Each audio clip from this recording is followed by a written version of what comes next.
이번 시간에 우리 기타 메모리에 대해서 같이 한번 살펴보도록 하겠습니다.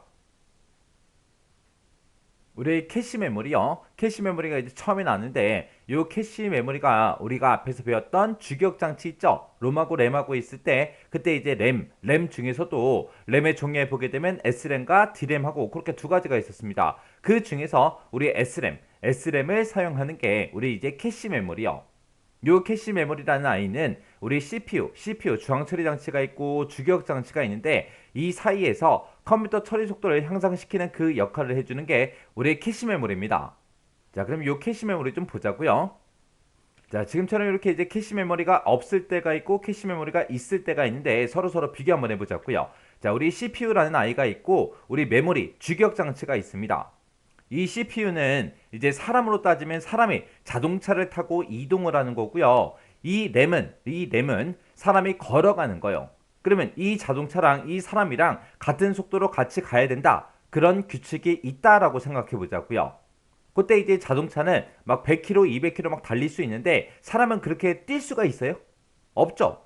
뛰어갈 수가 없어요. 뛰어서 이 자동차를 따라갈 방법이 없습니다. 그러면 얘랑 꼭 같이 가야 된다. 그런 규칙이 있다면 자동차가 이 사람의 속도, 사람이 걸어가는 그 속도에 맞춰서 천천히 가는 그 방법밖에 없습니다.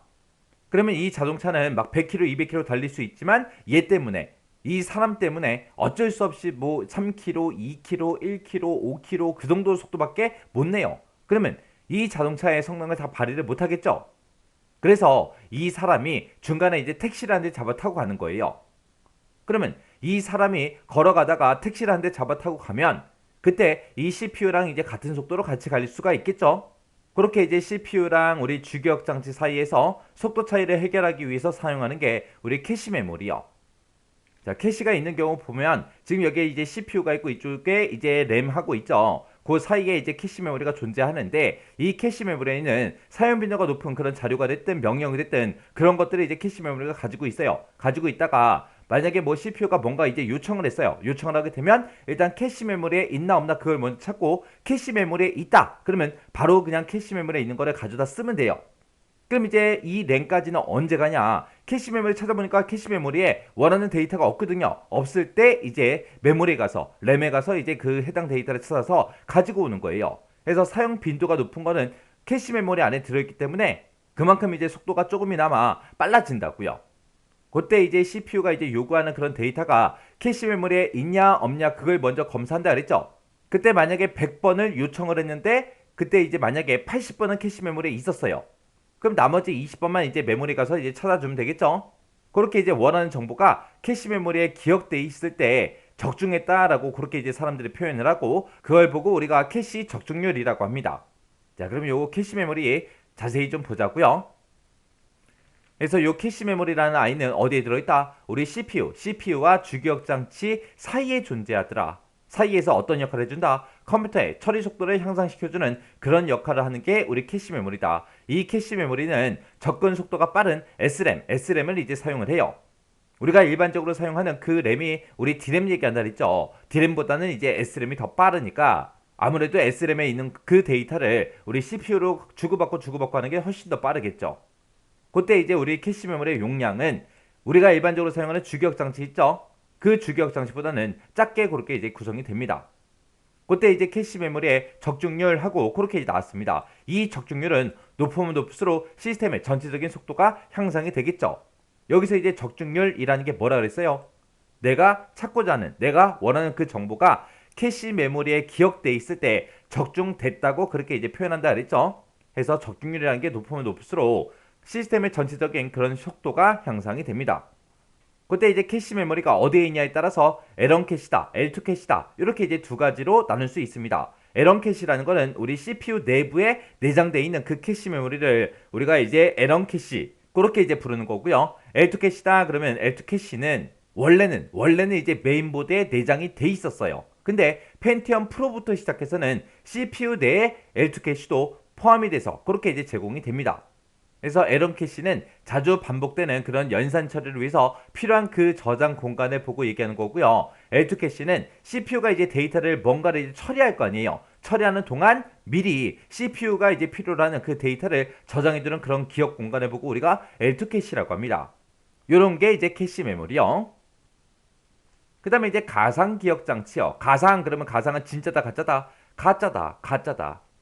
자, 그럼 이제 가상 메모리가 뭔지 살펴보자고요. 자, 예를 들어서 요만한 이제 주기억 장치가 하나 있고요. 보조 기억 장치가 이만한 게 하나 있습니다. 얘가 이제 주기억 장치요. 얘는 이제 보조 기억 장치요.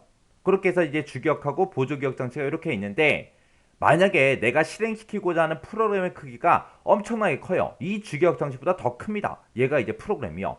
이 프로그램의 크기가 크면 이 주기억 장치에 이 프로그램이 들어갈 수 있다 없다? 없다. 그러면 이 프로그램을 우리가 실행을 못 시키겠죠.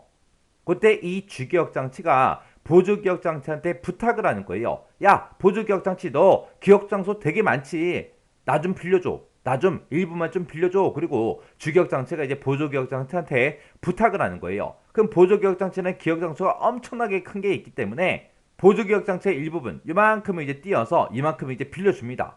그러면 주기억 장치가 이 프로그램한테 얘기하는 거예요. 야, 여기가 이제부터 주기억 장치야. 이곳에 들어가. 들어가면 내가 실행시켜줄게. 그리고 이곳에 들어가서 시킵니다. 그러면 이 프로그램은 바보같이 또 속아요. 속아서 아, 여기가 주기억 장치구나. 그리고 이곳에 짜잔하고 들어갑니다. 이렇게 집어넣어 놓고 이제 우리가 실행을 시키는 거예요.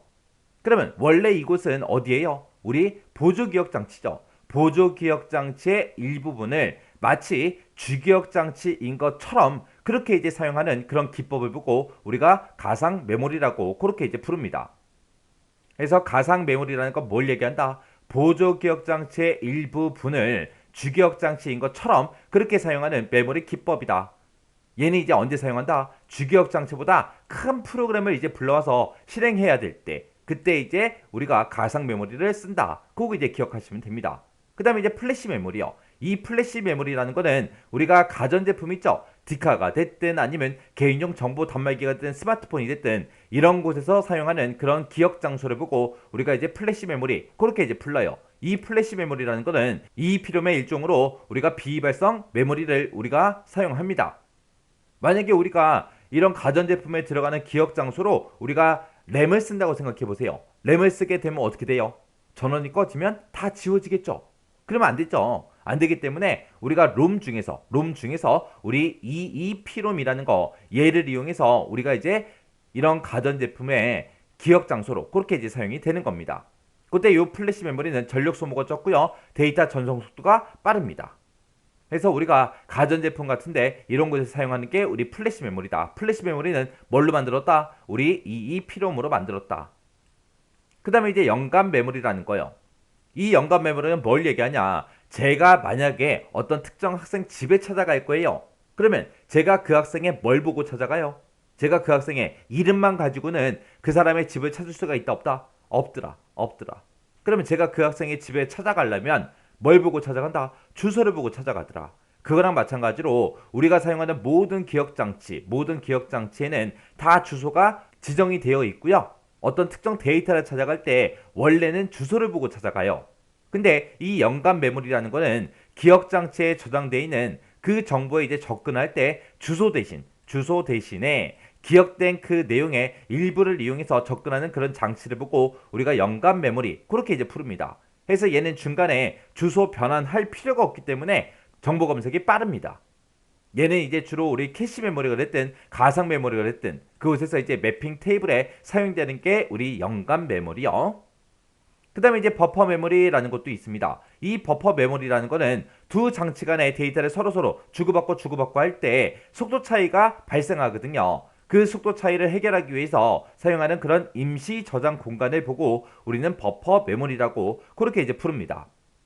그래서 지금 우리 기타 메모리에서 이 5가지에 대해서 공부를 했는데 우리 캐시 메모리는 무조건 외우셔야 돼요. 그래서 캐시 메모리의 특징이 됐든 그런 것들 정확하게 기억하시고요. 그리고 가상 메모리다, 플래시 메모리다, 연관 메모리다, 버퍼 메모리다 해서 이런 것들도 전부 다 이제 시험에 나오는 그런 내용들이기 때문에 이 5가지 기타 메모리는 꼭 기억하고 지나가시기 바랍니다.